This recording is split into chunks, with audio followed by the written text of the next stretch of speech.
તો ચાલો દોસ્તો વાત કરીએ ડિપ્લોમા સેમ 1 ની અંદર આવતા એપ્લાઇડ ફિઝિક્સના મોસ્ટ ઇમ્પોર્ટન્ટ કન્ટેન્ટની.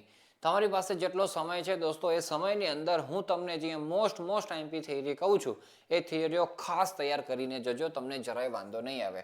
આ યુનિટ વાઇઝ દોસ્તો પર્સન્ટેજમાં વેઇટેજ છે અને આ માર્ક્સમાં વેઇટેજ છે. આમાં પ્લસ માઇનસ થઈ શકે છે, એ વસ્તુ ધ્યાનમાં રાખજો.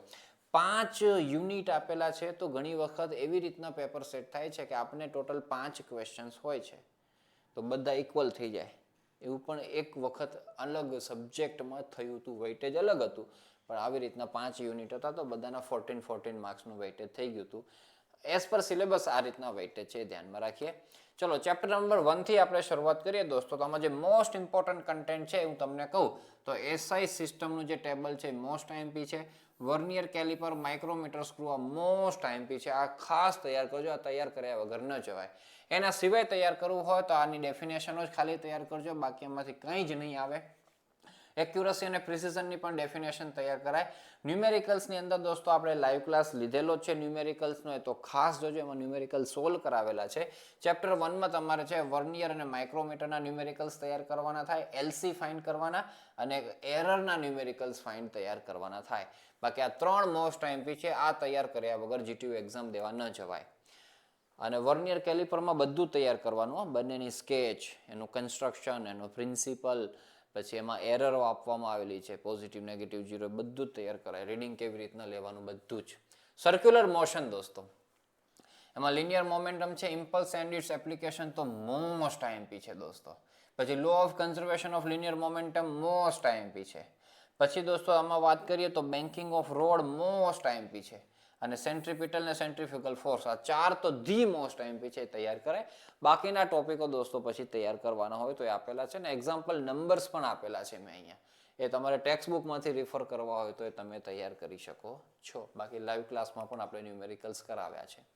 જનરલ પ્રોપર્ટીઝ ઓફ મેટરની આપણે વાત કરીએ દોસ્તો તો મોસ્ટ આઈએમપીની અંદર જે કામકાજ આપણને જોવા મળે છે એ તમારો આ સ્ટ્રેસ સ્ટ્રેઇન ડાયાગ્રામ જોવા મળે છે, ધી મોસ્ટ આઈએમપી દોસ્તો.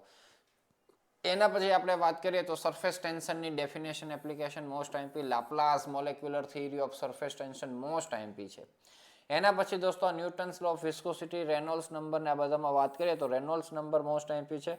ટર્મિનલ વેલોસિટી દોસ્તો થિયરીની અંદર મોસ્ટ આઈએમપી છે. તો આટલા તો ખાસ તૈયાર કરજો. બાકીનું જે કન્ટેન્ટ લખેલું છે દોસ્તો, એક્ઝામ્પલના નંબર્સ પણ લખેલા છે, એ તમે રિફર કરી શકો છો.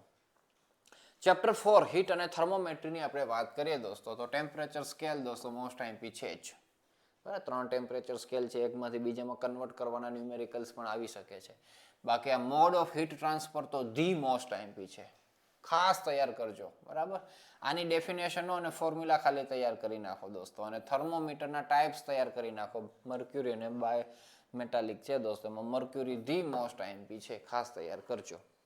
બાકી દોસ્તો ઠીક વસ્તુ છે. એપ્લિકેશન્સ ઓફ થર્મલ કન્ડક્ટિવિટી એક તૈયાર કરાય, આ ન્યુમેરિકલ્સ તમે તૈયાર કરી શકો.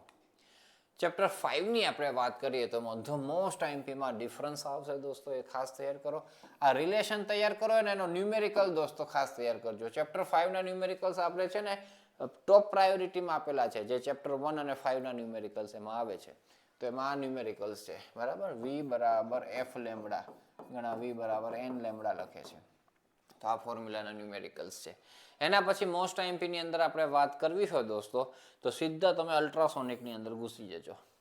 અલ્ટ્રાસોનિકની ડેફિનેશન, એની પ્રોપર્ટીઝ અને એની એપ્લિકેશન હશે ને હશે જ. બરાબર, એ ખાસ તૈયાર કરાય.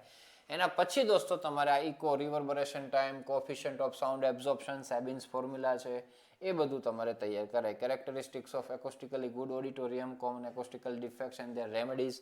અને સેમિકન્ડક્ટરની આપણે વાત કરીએ તો આમ તો ઓપ્શનમાં નીકળી જાય છે, પણ તૈયાર કરવું હોય તો એક્સટ્રિન્સિક સેમિકન્ડક્ટર્સમાં જે એન ટાઈપ અને પી ટાઈપ છે દોસ્તો, એની શોર્ટ નોટ અથવા તો એનો ડિફરન્સ હશે ને હશે. અને આનો ડિફરન્સ પણ આવી શકે, ઇન્ટ્રિન્સિક અને એક્સટ્રિન્સિકનો ડિફરન્સ. આટલું તૈયાર કરાય.